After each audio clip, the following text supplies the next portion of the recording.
7 কোটি টাকার মিস ইউনিভার্সের ক্রাউন কি আসলে ভুয়া?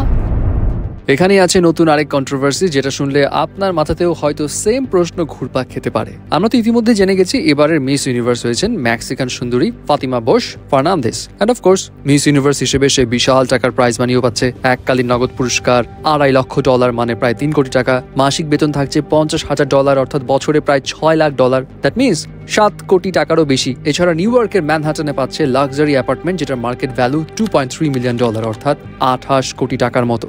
এছাড়া হিউজ ব্র্যান্ড ভ্যালুও পাচ্ছে। অ্যান্ড ইতিমধ্যেই ওভারনাইট তার ইনস্টাগ্রাম ফলোয়ার্স 1.6 থেকে 2.8 মিলিয়ন হয়ে গেছে। অ্যান্ড অফকোর্স মিস ইউনিভার্সের এই ক্রাউন, যেটা বিশ্বের বিউটি প্যাজেন্টদের মধ্যে সব থেকে দামি, যেটার আনুমানিক প্রাইস $5 মিলিয়ন, মানে 7 কোটি টাকার মতো। সো এত শত কিছু পাচ্ছে তিনি, বাট আসল প্রশ্ন হচ্ছে এখন কেন বলা হচ্ছে তার এই ক্রাউন ফেক, সেটা ডিজার্ভ করে না। এর পিছনে রিজন মিস ইউনিভার্স 2025-এর ফর্মার জাজ ওমার হারফাউচের একটা বক্তব্য, যিনি কিনা মিস ইউনিভার্সের কারচুপি অভিযোগ এনে জাজেস প্যানেল থেকে পদত্যাগ করেছিলেন 18 নভেম্বর। এবং সারপ্রাইজিং বিষয় কি জানেন, মিস ইউনিভার্সের উইনার ঘোষণা হবার 24 ঘন্টা আগে HBO-তে একটা ইন্টারভিউতে জানিয়েছিলেন তিনি শিওর এবার উইনার মেক্সিকো থেকেই হবেন, কারণ তার দাবি ছিল মিস ইউনিভার্সের মালিক রাউল রোকা এবং তার ছেলে এই ওমরকে অনেক প্রেশারাইজ করেছিল মিস মেক্সিকোকে ভোট দেওয়ার জন্য।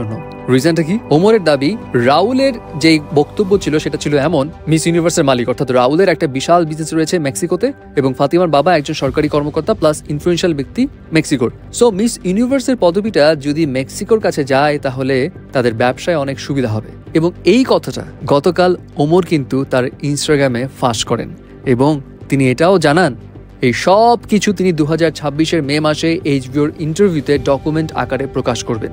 ব্যাস, এই ঘটনার পর থেকে তো যেই মেক্সিকান সুন্দরীর স্ট্রাগলের কথা শুনে সবাই প্রশংসায় পঞ্চমুখ, যে ছিল সবার নয়নের মণি, তাকে নিয়ে এখন প্রশ্ন, সে কি আসলেই এই ক্রাউনের হকদার?